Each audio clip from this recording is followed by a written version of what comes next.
fraude de 985 millones de pesos. El Trampas huyó y le dirigió una carta a Miguel de la Madrid en la que denunciaba las actividades de La Quina y Barragán Camacho. El gobierno de la Renovación Moral tuvo en sus manos la posibilidad de actuar legal y políticamente contra La Quina. No lo hizo.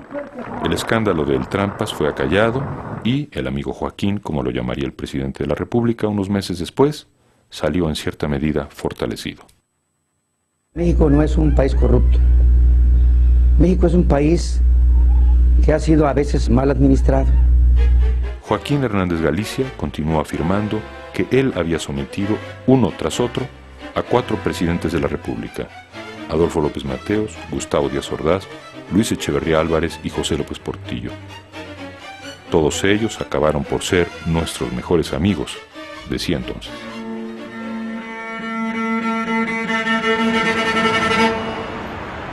En 1985, México parecía haber salido de la emergencia de 1982. Había paz social y cierta tranquilidad política. Pero la deuda externa seguía creciendo. Buscando aliviar la situación, Jesús Silva Herzog negoció a nombre del gobierno mexicano la deuda que el país tenía con la banca internacional. Pagos más pequeños, con mejores plazos y tasas de interés. El 1 de septiembre, Miguel de la Madrid rindió su tercer informe de gobierno. Han sido 3 años muy difíciles y lo que destaca es una conducción política acertada, cuidadosa, democrática, que ha mantenido al país en un camino de libertad, de orden, que ha permitido que sigamos trabajando, que ha permitido que los niños sigan en las escuelas, que México siga viviendo y produciendo. A los pocos días, la Ciudad de México sufrió un trágico despertar. Está temblando un poquitito. No se asusten, vamos a quedarnos. Les doy la hora. 7 de la mañana, Chihuahua. 7 de la mañana, 19 minutos, 42 segundos, tiempo del centro de México. Sigue temblando un poquitito, pero pues vamos a tomarlo con una gran tranquilidad. Vamos a esperar un segundo para poder hablar.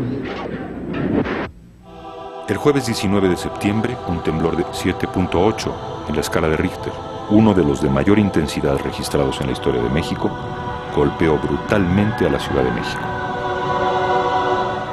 Yo estaba vistiéndome después del baño, ahí en Los Pinos, y sentí el terremoto fuerte, y vi cómo se movían las lámparas.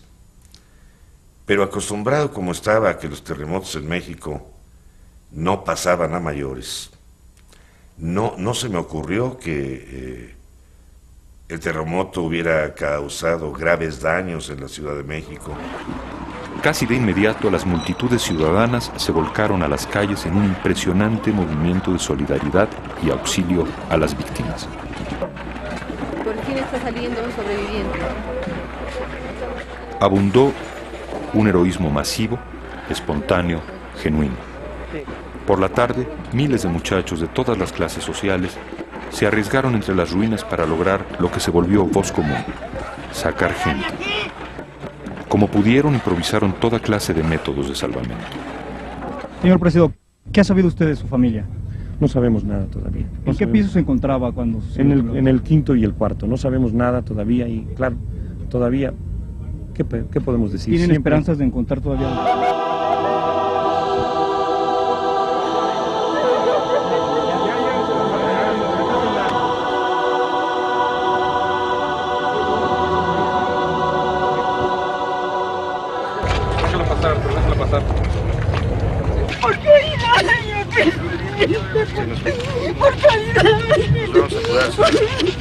Hay unos cadáveres todavía de este lado y aquí. Pues ahorita estamos tratando de rescatar gente viva hasta donde se puede, ¿no? A eso le estamos dando prioridad. Pero en la medida en que se vaya teniendo equipo suficiente, vamos a ir mandándolos para acá. Muchas gracias. Gracias, señor presidente. Evidentemente este terremoto, además de las desgracias personales, que son indudablemente las que no tienen reparación, viene a complicar el manejo de nuestra crisis económica.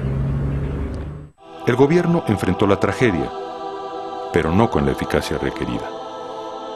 En un principio atenuó públicamente la magnitud del desastre y declaró mediante boletines oficiales de prensa que no requería mayormente de la ayuda internacional. Socorristas que trabajan en esta zona afectada dijeron que entre los escombros de Ginecós Petricia aún se encuentran bebés vivos.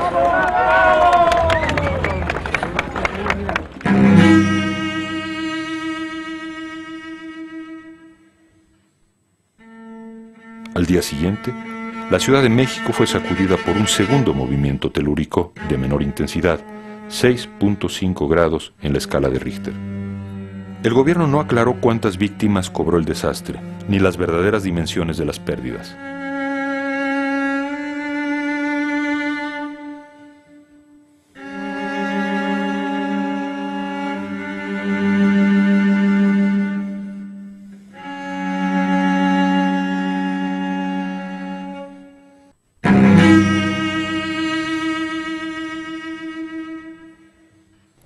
Las reacciones internacionales de solidaridad llegaron casi de inmediato. El pueblo, que enfrentaba los acontecimientos en las zonas del desastre, lo agradeció, pero también se quejó de que, en ocasiones, la ayuda no llegaba a sus manos. El gobierno trató de disminuir el número de muertos. Yo todavía me pregunto por qué. Disminuir la magnitud de la tragedia para evitar una movilización mayor, que la sociedad civil tomara el lugar que podía corresponder al Estado, es decir, el miedo por parte del Estado a perder su papel. En medio del dolor, la gente de la Ciudad de México mostró su cara luminosa, encarnando una gesta de afirmación moral y solidaridad humana similar y en cierta forma superior a la vivida en 1968. En esos días aciagos, la unión no fue una mera palabra, fue una milagrosa, conmovedora realidad. En 85, que fue un año político, había elecciones, ahí nos empezamos a descomponer. Ahí ya la disciplina financiera y económica con la que se manejaron las cosas fue menor que en los años anteriores. Había una necesidad política, que es una realidad. Las elecciones resultaron bastante bien y las desviaciones sobre el presupuesto original fueron salvadas, entre comillas, por el terremoto de septiembre de 85. Porque ahí le echamos la culpa al terremoto.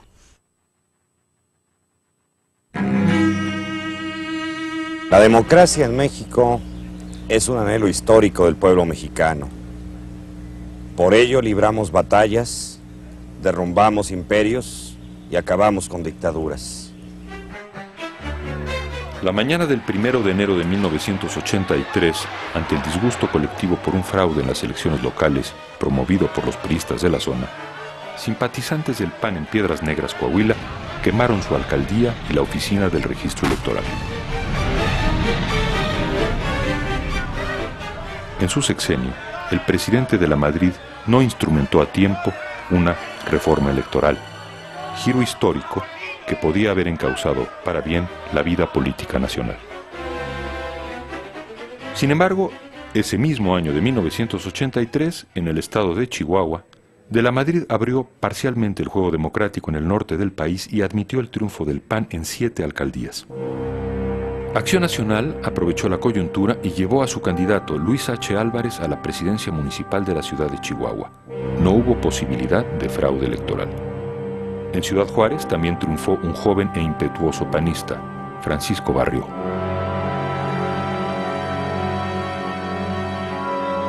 Fieles a su espíritu fundador, la vieja y la nueva guardia del PAN decidieron comenzar juntas, a partir de ese momento, una cruzada definitiva en favor de la democracia. 3 años después, en julio de 1986, tuvieron lugar las elecciones para nuevo gobernador en el estado de Chihuahua.